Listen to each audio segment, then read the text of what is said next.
Everybody tells you that you have to know your numbers in your business and that data drives decisions, but there are so many numbers to know. So the question then becomes, which are the most important?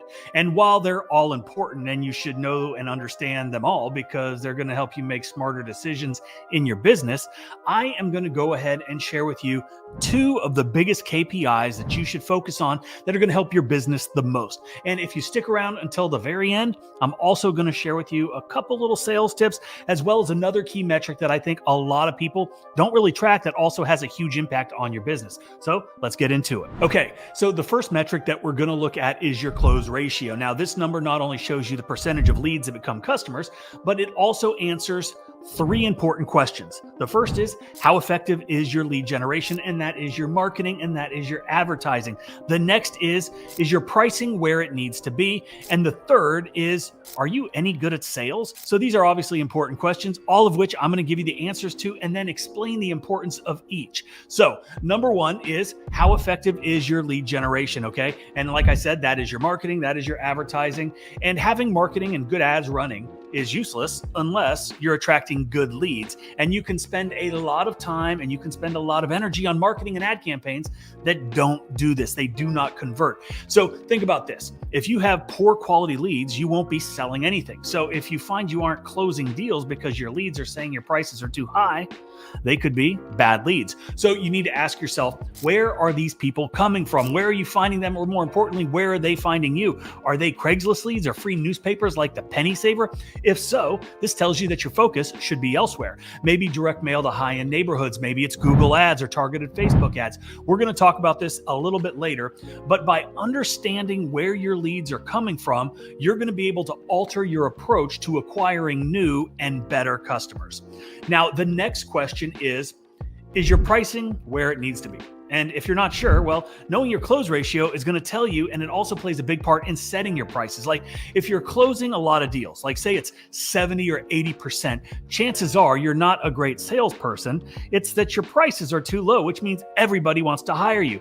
Now, if that's the case, it's a pretty good indicator that there is plenty of room to increase your prices and your profitability. And on the opposite end of the spectrum, if your close ratio is super low, it's probably a sign that you might need to rethink your pricing, or maybe you need to get better at selling or improving your sales process.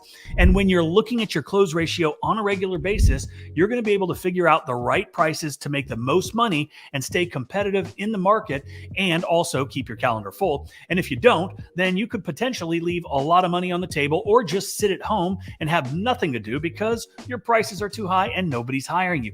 So keep your eye on this metric so you can price intelligently and you can make changes when needed. And the next question your close ratio is going to tell you is how good you are at closing sales. Now, you see, your close ratio is kind of like a scorecard for your sales ability. It tells you how effective you are at turning leads into actual paying customers. And if your close ratio is high, then it means you're doing a great job at convincing people to purchase your service or your product. On the other hand, if your close ratio is low, it suggests that you might need to work on your sales technique or at least your presentation. Conversely, a low close ratio can indicate that you're struggling to close deals, which could be due to various reasons like ineffective communication, your pricing is off, or a lack of knowledge on what you're selling, or at least the lack of ability to convey to your customers what they need to know about what you're selling. Another thing that you can do that might help in the sales process is to basically, you're going to want to reduce the friction in the customer journey. And by that, what I mean is you got to make it as easy as possible for your customers to get what they need. They need to be able to get in contact with you super easily. They want to get a price. They want to get on the schedule. And the technology is out there to make this available to everybody, including small businesses. A perfect example is InstaQuote powered by QuoteIQ, which gives customers the ability to quote themselves without ever having to talk to a real person. They can just go to your website, click a few buttons, answer a few questions, and they get a price. And they can schedule the service, right? And of course, you follow up with email and text automation, which further reduces friction and increases the overall customer experience. You got to make it easy. And you also have to remember who we're competing against. It's not just people that are in our industry. It's the mindset that Google and Amazon have created where customers expect and demand immediate gratification.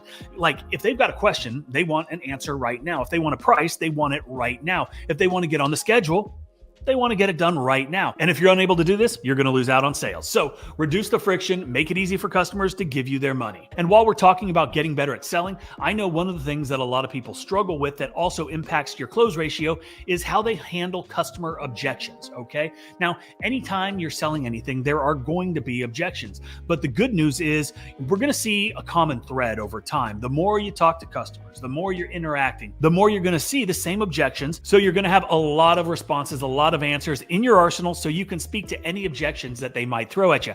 And it's also really important to shut your mouth and listen to what the customers are saying. Let them talk. They're going to tell you their pain points. Then it's your job to identify how your service or your product can ease their pain. Because ultimately, that's what we do, is we're making their life easier by doing stuff that they don't want to do. So on to the second KPI that I think is very important to understand. And it's something that we talked about a little bit earlier, and that is knowing your lead sources. Now, we talked about the importance of having effective lead generation, and we talked about having marketing and your advertising in place that generates quality leads. But in order to know where those leads are coming from, you need to have systems in place where you can collect this data so you can make, again, intelligent decisions about where you're spending your money and your time and what lead sources are actually generating the best leads and the most income for your business. So you need to ask every single person that you talk to where they heard about your business. And then you need to document it. You need to write it down. And it's easy to forget to do this, but it is absolutely essential, which is one of the main reasons why we built this into QuoteIQ. We made this a mandatory field in our quoting process, as well as the InstaQuote process. You cannot proceed with a quote until you put that information in. That is how important it is. And the reason it's so important is because if we're spending money or time on something that is not generating leads, then we need to stop wasting our resources on the things that don't work. How did you hear about us? That is one little question, and it's going to save you time. It's going to save you money. And also it's going to allow you to increase your revenue and your profitability because you're going to be able to then identify which lead sources are generating the best customers with the highest returns. And I told you I was going to give you a little bonus KPI that I think is very important that you very rarely hear anybody ever talking about, and that is the CLV, which stands for Customer Lifetime Value. Now, there are a couple reasons why this is so important, but essentially what this is the total value of a customer over the lifetime of your relationship with them.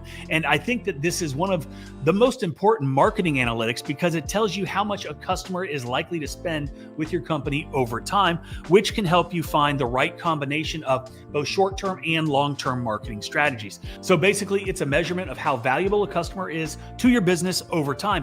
And not all customers are valued equally. And because we know it's less expensive to keep your existing customers than it is to find new ones, keeping your CLV high can be essential to the success of your business. After all, a higher CVL means that you have more loyal customers. And we know that loyal customers are unbelievably valuable to our businesses, and not just how it relates to how much money they give you, but you got to think about reviews and referrals. Customers that like and trust our businesses, they're easier to upsell because they know the value that we provide and they trust us.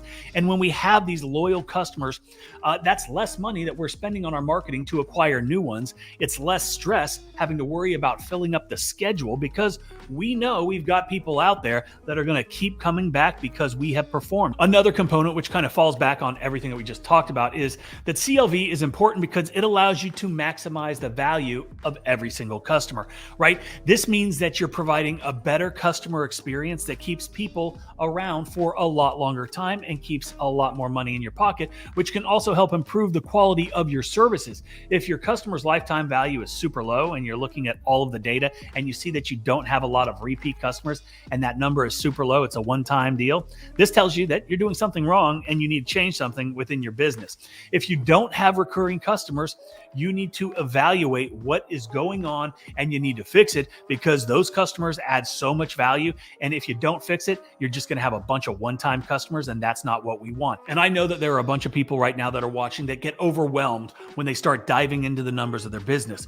But I do want to say there are a bunch of tools out there that can help you. Obviously, we did talk about QuoteIQ because it's my company and I think it's the greatest, but I encourage you to find something that works best for you and for your business because it is something that you're going to want to put in place. It's something that you need for both the short-term and the long-term health of your business. And that is it. Thanks for watching.